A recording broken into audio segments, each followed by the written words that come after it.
ओए मिट्ठू तोते के बच्चे, भाग जाओ यहाँ से। और आज के बाद ये घर मेरा है। खबरदार जो तुम आज के बाद यहाँ नजर आए, नहीं तो हड्डी पसली एक कर दूंगा तुम्हारी। समझे तुम? और जल्दी से अपना बोरिया बिस्तर उठाओ और दफा हो जाओ यहाँ से। ये घर मेरा है और मैंने इसको बहुत मेहनत से बनाया है। ये मेरी खून पसीने की कमाई है। आप मुझसे मेरा घर मत छीनो। ओए मिट्ठू तोते के बच्चे, ज्यादा बहस करने की जरूरत नहीं है। चुपचाप यहाँ से चले जाओ, वरना मुझसे बुरा कोई नहीं होगा। भोला भाई, कुछ तो खुदा का खौफ करो। अगर तुम ताकतवर हो तो कमजोर परिंदों पर जुल्म तो नहीं करो। लगता है तुम ऐसे नहीं जाओगे। तुम्हारा इलाज करता हूं मैं अभी। ये कहकर भोला कौवा तोते को मार मार कर वहां से भगा देता है। भोला कौवा जंगल में अपनी बीवी और 2 छोटे बच्चों के साथ रहता था। भोला कौवा बहुत ज्यादा ताकतवर और जालिम था। वो जंगल के मासूम परिंदों को तंग करता और उनकी चीजों पर कब्जा करता रहता था।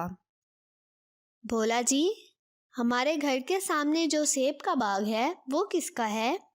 मुझे वो बाग बहुत पसंद है। मैं चाहती हूँ कि मेरा भी ऐसा बाग हो कल को, जब मेरे बच्चे जवान हो जाएंगे। इनके पास कुछ तो जायदाद हो, ताकि वो अपनी जिंदगी चैन सुकून से बसर कर सकें। मैंने ये घर भी तोते से इसलिए छीना है कि कल को ये घर मेरे बच्चों के काम आए। और मेरी प्यारी बीवी को सेब का बाग पसंद है, तो मैं आज ही इस पर कब्जा कर लेता हूँ। वो बाग तो एक छोटी सी पिंकी चिड़िया का है। मैं इसको अभी मारकर भगा देता हूँ और उसके बाग पर कब्जा कर लेता हूँ।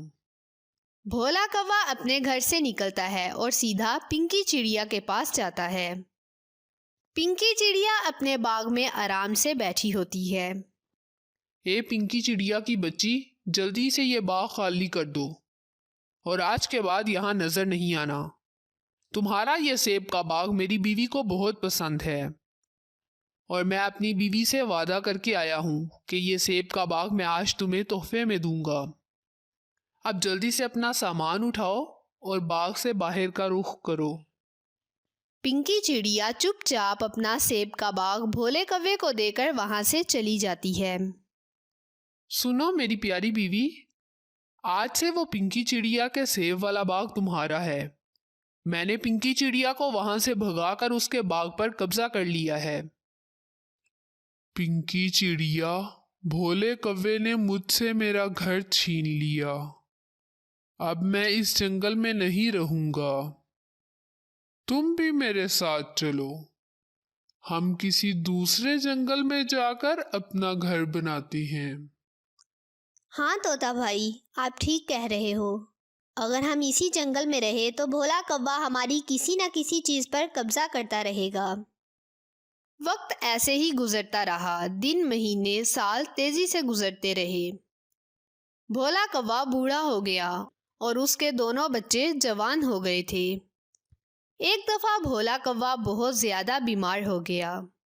मेरे बच्चों, जाओ जल्दी से कबूतर अंकल को बुला कर लाओ। तुम्हारे पापा की तबीयत ठीक नहीं है।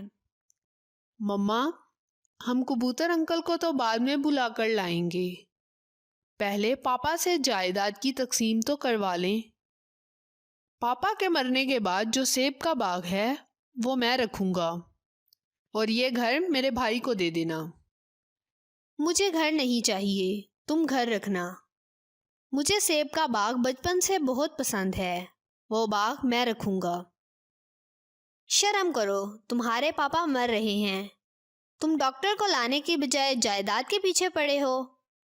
जाओ जल्दी से और कबूतर अंकल को बुला कर लाओ।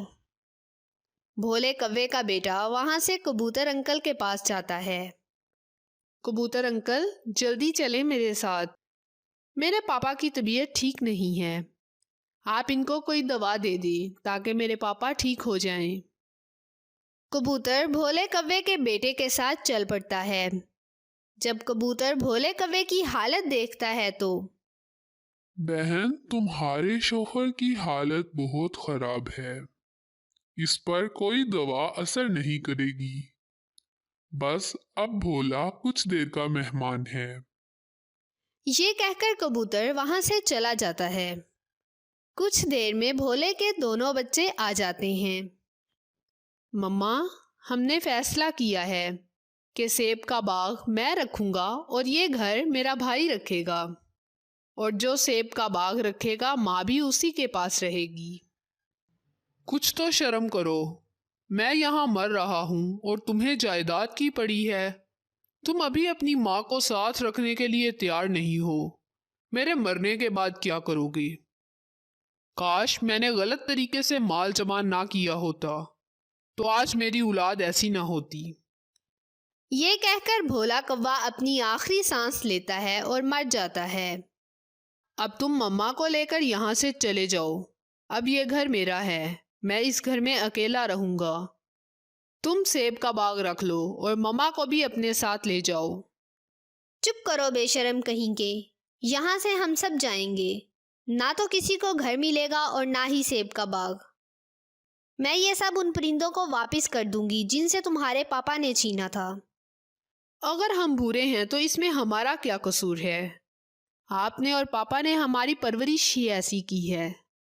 काश आप हमारी परवरिश अच्छे से करते और जायदाद के बजाय हमें अच्छी तालीम और तरबियत देते, तो हम आज ऐसे ना होते। भोले की बीवी मिठू तोते और पिंकी चिड़िया को पैगाम भेजती है कि वो आकर अपना घर और बाग ले लें। पिंकी चिड़िया, ये तुम्हारा बाग है, तुम ही इसकी मालिक हो। हमने ताकत के नशे में तुमसे ये बाग छीना था। हमें ऐसा नहीं करना चाहिए था। ये अपना बाग संभालो। और मैंने मिठू तोते को भी बुलाया था, वो नहीं आया। आपका बहुत शुक्रिया, आपने मुझे मेरा बाग वापस दे दिया। और मिठू तोते ने कहा है कि ये घर आप ही रख लें, मैं वापस नहीं आना चाहता। इस कहानी से हमें यह सबक मिलता है कि हमें ताकत के नशे में कमज़ोर लोगों पर जुल्म नहीं करना चाहिए और अपने बच्चों की परवरिश बहुत अच्छे से करनी चाहिए।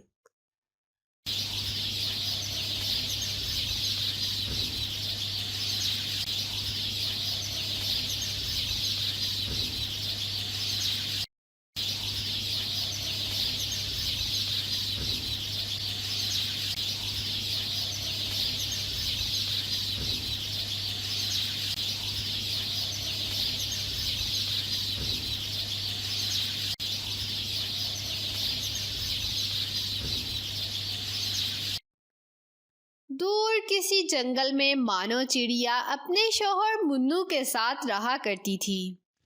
मुन्नू का दूध का कारोबार था।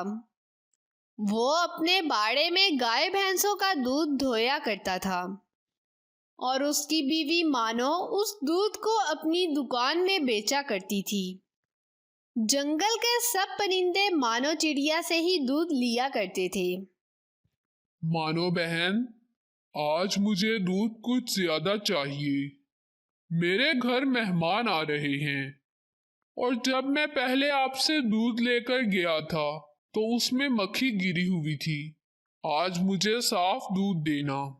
तोता भाई, आप कैसी बातें करते हो? मेरा दूध साफ होता है और मेरी दुकान में एक मक्खी तक नहीं है। फिर भी मैं आपको दूध बड़े ध्यान से दे देती हूँ। ये मानो चिड़िया की दुकान पे हर वक्त रश रहता है और मेरे पास कोई भी नहीं आता। पता नहीं मानो चिड़िया ने ऐसा क्या जादू कर दिया है जंगल के परिंदों पर, जो इसी के गुण गाते रहते हैं। फिर भोले कौवे के जहन में एक तरकीब आती है। वो दूसरे जंगल में अपने दोस्त कुल्लू कौवे के पास जाता है। आओ भाई जी, आज कैसे मेरे घर का रास्ता भूल गए हो, जो आज इतनी सुबह मेरे पास आ गए हो? यार कुल्लू, मैं एक बहुत ज़रूरी काम आया हूँ। तुम्हें तो पता है ना कि मैं दूध बेचता हूँ। और मेरी दुकान के सामने मानो चिड़िया की दुकान है। हाँ भोला भाई, मुझे पता है। और मुझे ये भी पता है कि तुम दूध में पानी मिलाकर बेचते हो। पानी तो सब मिलाते हैं, मैं कोई नया काम नहीं करता। तुम तो मुझे ऐसे कह रहे हो जैसे मैं ही पानी मिलाता हूँ और कोई भी नहीं मिलाता। कुल्लू भाई, आप मेरी बात सुनो। आपने मानो चिड़िया के पास ग्राहक बनकर जाना है और उससे दूध लेने के बहाने उससे पूछना है कि वो ऐसा क्या करती है कि जंगल के सब परिंदे मानो चिड़िया से ही दूध क्यों लेते हैं। भोला भाई, आप फिक्र नहीं करो, मैं कल ही आपका ये काम कर दूंगा। फिर भोला कौवा वहां से वापिस अपनी दुकान पर आ जाता है और मानो चिड़िया तब तक सब दूध बेचकर वापिस अपने घर जा चुकी होती है। अगले दिन मानो चिड़िया को दुकान पर आए कुछ ही देर हुई होती है कि कुल्लू कौवा वहां पहुंच जाता है। ये चिड़िया, मुझे दूध तो देना। मैंने सुना है कि तुम्हारी दुकान का दूध बहुत अच्छा होता है और जंगल के सब परिंदे तुमसे ही दूध लेते हैं। ऐसा क्या जादू कर रखा है तुमने? जरा मुझे भी बताओ। कौवा भाई, मैंने तो कोई जादू नहीं किया हुआ। बस मैं तो अपने गाय भैंस का दूध धोकर लाती हूँ और इसको खालिस ही बेचती हूँ। किसी भी किस्म की कोई मिलावट नहीं करती। मैंने तो सुना है वो सामने जो कौवा बैठा है, दूध तो उसका भी खालिस होता है। फिर क्यों जंगल के सब परिंदे तुम्हारे से ही दूध लेते हैं? ये जादू नहीं तो और क्या है? कौवा भाई, दूध खालिस होने से कुछ भी नहीं होता। दूध के साथ साथ दुकान भी खालिस हो तो सोने पे सुहागा होता है। ए चिड़िया बहन, कैसी बातें करती हो? अब ये दुकान खालिस कैसे होती है? कौवा भाई, दुकान में गंदगी हो और मक्खियों का राज हो तो वो दुकान कहाँ खालिस रहती है।